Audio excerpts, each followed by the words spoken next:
Baik, kita akan lanjutkan kembali yaitu di psikologi kesehatan. Di sini kita tadi membahas tentang klinik ya, rumah sakit, pusat kesehatan mental masyarakat atau biro konsultasi psikologi ya.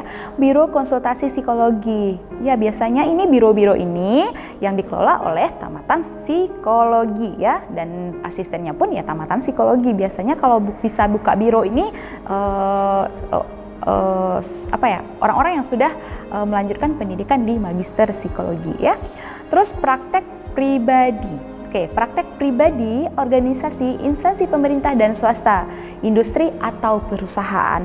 Ternyata psikologi ini, apalagi dan psikologi kesehatan itu juga sangat-sangat digunakan dalam praktek pribadi, organisasi, instansi pemerintah dan swasta gitu.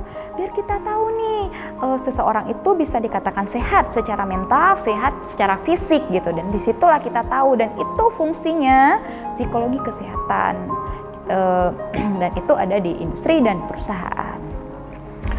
Tujuan dari psikologi kesehatan adalah di sini yang pertama, teori-teori psikologi juga dapat dimanfaatkan dalam mempromosikan tingkah laku.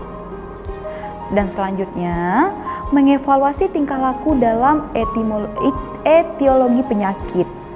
Terus memprediksi tingkah laku yang tidak sehat gitu. Memahami peran psikologi dalam express of illness.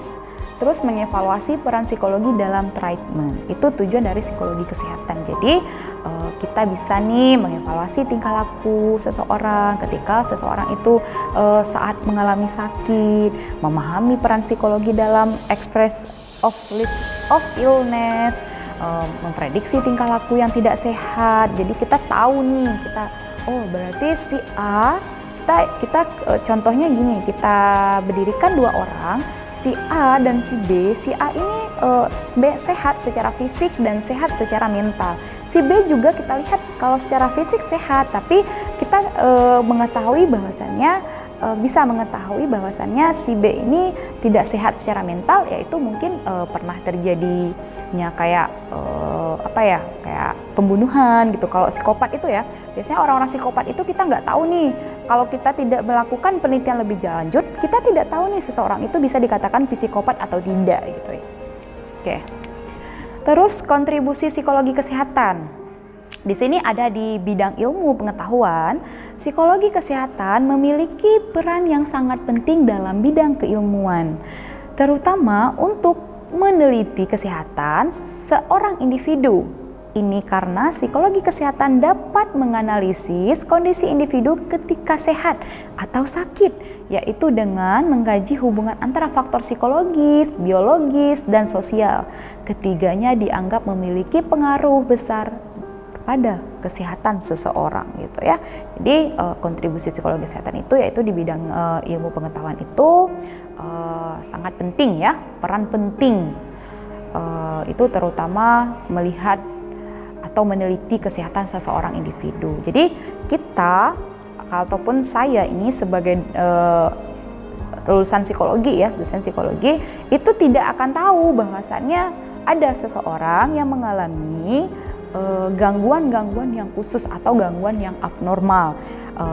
Tapi ketika saya ingin meneliti, ingin mengetahui lebih lanjut, artinya saya harus meneliti seseorang tersebut sehingga nanti di akhir bisa saya simpulkan bahwasannya seseorang itu mengalami gangguan mengalami gangguan stres, mengalami gangguan skizofrenia gitu. Oke. Terus meningkatkan daya tubuh pasien. Seorang pasien tentunya memiliki permasalahan terhadap kesehatannya. Oleh karena itu, agar kondisinya tidak semakin buruk, praktisi kesehatan perlu memperhatikan psikologi pasien. Artinya psikologi kesehatan ataupun lulusan dari psikologi ketika dihadapkan ataupun ketika diterjunkan di dunia kerja, ilmunya itu penting gitu. Ilmunya itu bisa disalurkan. Bagaimana cara seorang lulusan psikologi itu bisa melihat keadaan pasien ketika pasien terpuruk, bagaimana peran psikologi agar pasien ini bisa bangkit dari keterpurukannya, bisa bangkit dan bisa menerima bagaimana keadaan kondisi atau fisiknya saat sekarang ini. Jadi itu peran pentingnya juga ya untuk bagaimana kita bisa mengayomi, bagaimana kita bisa merangkul orang-orang yang sakit gitu ya. Itu berarti praktisi psikologi kesehatan perlu memperhatikan pasien. Itu biasanya di rumah sakit, ya di rumah sakit, di biro ataupun tempat konsultan pribadi gitu. Itu sudah tugasnya psikolog ataupun psikologi ya. Misal untuk mencegah pasien mengalami stres atau depresi akibat penyakit yang dideritanya. Jadi seperti yang saya singgung di awal, tidak semua individu, tidak semua orang bisa menerima keadaannya dalam sakit gitu.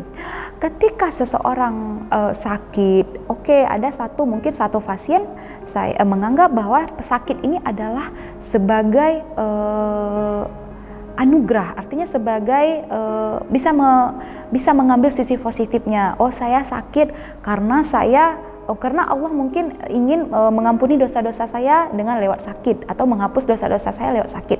Ini ada berarti pikiran positif akan melahirkan jiwa yang positif juga. Artinya ketika pasien mengalami sakit pun pasien itu bisa menerima dengan lapang dada gitu. Tapi ada lagi nih, banyak sekali kita bisa jumpain kayak di rumah sakit. Itu banyak pasien-pasien yang sudah putus asa gitu. Putus asa ketika sedang sakit. Contoh kanker. Ketika kanker kita tahu bahwasannya kanker itu kan apalagi sudah masuk ke stadium 4 gitu. Itu kan biasanya banyak sekali pasien-pasien yang meninggal gitu ya. Dan di situ kan bahwasannya ketika pasien melihat realita dan kejadian yang terjadi yang sudah ketika ada pasien yang mengalami sakit kanker stadium 4 dan besar kecil kemungkinan untuk bertahan, di situ akhirnya si pasien ini down gitu ya. Stres, depresi gitu. Ketika depresi akibat penyakit yang deritanya, apa yang perlu kita berikan gitu, apalagi lulusan dari psikologi ataupun dari kesehatan masyarakat gitu.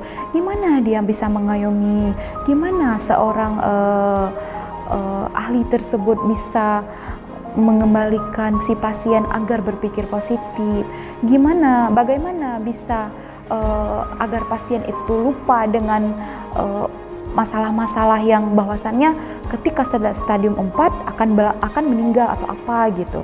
Jadi di situ peran pentingnya untuk psikologi. Terus salah satu cara dalam memberikan motivasi agar pasien memiliki tekad untuk sembuh ya, seperti yang saya bahas tadi. Artinya perannya di sini bagaimana kita bisa memotivasi, bagaimana kita bisa memberikan dukungan sosial dari teman, dari keluarga, dari sahabat gitu ya, agar pasien ini ada keinginan, ada kekuatan dari psikisnya untuk pasien ini sembuh gitu ya, untuk pasien ini sembuh.